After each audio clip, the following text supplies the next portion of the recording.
The Girl Who Played with Fire. Part 2.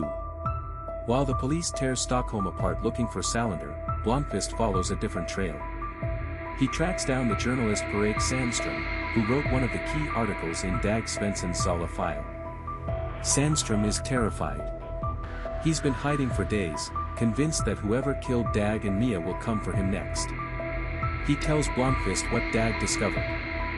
That Sala is a Soviet defector who was brought to Sweden in the 1970s by a secret unit within Swedish intelligence called the Section. That the Section protected Zalachenko for decades, gave him a new identity, a farm in Gothenburg, and complete immunity from prosecution. In exchange, he fed them intelligence about the Soviet Union. But Zalachenko wasn't just an informant. He was also a criminal. He ran a sex trafficking ring. He abused his own children. And when one of those children, a 12-year-old girl, finally fought back and set him on fire, the Section didn't punish him. They punished her. Paolo Roberto, the famous Swedish boxer, enters the story when Miriam Wu goes missing. Roberto and Miriam are old friends from the boxing world. When he hears Miriam has vanished, he starts making calls. His investigation leads him to a rundown warehouse in Nykvarn, south of Stockholm. He finds Miriam there, bound and terrorized by a giant of a man. Ronald Niederman. Over 6.5 feet tall, built like a tank, impervious to pain. A congenital condition means he can't feel physical pain at all. Roberto is a professional fighter, but Niederman is something else entirely. In the brutal fight that follows, Roberto is beaten nearly to death. But he buys enough time for Miriam to escape. Roberto drags himself to a road and flags down help. He's rushed to the hospital. Boblansky and Modig arrive to take his statement. For the first time, the police get a physical description of a second suspect. Not Salander. A giant blonde man who moves like a machine and doesn't flinch when punched. The case cracks open. This was never about Salander acting alone. There's someone else. Someone far more dangerous. Blomkvist now has the final piece. He finds Salander's former guardian, Holger Palmgren, the one man who actually cared about her, in a nursing home. Palmgren has had a stroke but his mind is sharp. He tells Blomkvist everything. About Lisbeth's childhood. Her mother, Agnes, who was beaten regularly by Zalachenko. How 12-year-old Lisbeth finally snapped and threw a gasoline can into her father's car. How Zalachenko survived, horribly burned, and the state covered it all up. How the Section declared Lisbeth mentally incompetent and locked her away. How German was appointed as her guardian, not to protect her, but to control her. Palmgren's testimony gives Blomkvist the full picture. Everything connects. The Section. Zalachenko. German. The murders. The cover-up spanning 3 decades. Salander has already found Zalachenko. She's been hunting him for weeks. She drives to Gothenburg, a remote farm where her father has lived under state protection. She finds him there, old and scarred from the fire she started as a child. But Niederman is waiting for her. Zalachenko's son.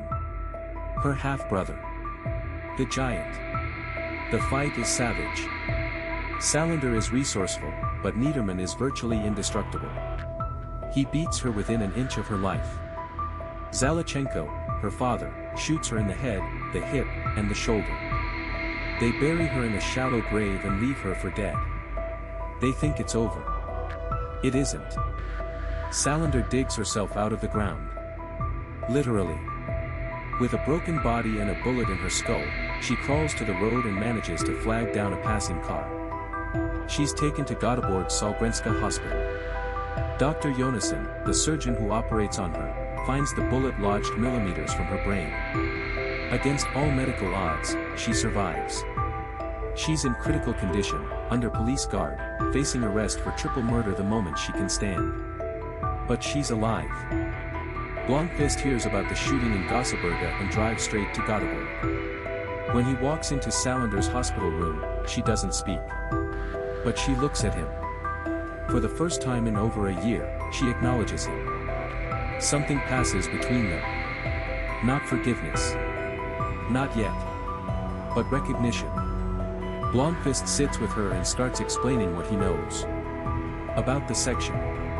About Zalachenko. About how he's going to prove her innocence. He's brought his laptop. He's going to write the story that clears her name. The final confrontation happens at the farm in Gossaberga. Zalachenko and Niederman are still there when the police finally arrive. But it's Niederman, not Zalachenko, who makes the last move. In a moment that shocks everyone, Niederman kills his own father. Alexander Zalachenko, the Soviet defector, the protected informant, the abuser, dies at the hands of his own son. Niederman flees before the police can catch him. The truth comes out. Blomqvist publishes a special edition of Millennium that exposes everything. The section. The cover-up. Zalachenko. German. 3 decades of institutional corruption that destroyed children's lives to protect a state asset. It's the biggest political scandal in Swedish history. Salander's name is cleared. The charges are dropped. She's free, though the wounds, both physical and psychological, will take much longer to heal. In the end, Lisbeth Salander survives. She always survives. She is stitched together with metal and determination, a woman forged in the fires of a system that was designed to break her. Blomqvist visits her one final time at the hospital. She's sitting up, reading a mathematics textbook. And for the first time, she lets him in. Not with words, but with a look that says she remembers everything. The partnership, the trust, the friendship. The girl who played with fire has been burned. But she is still standing.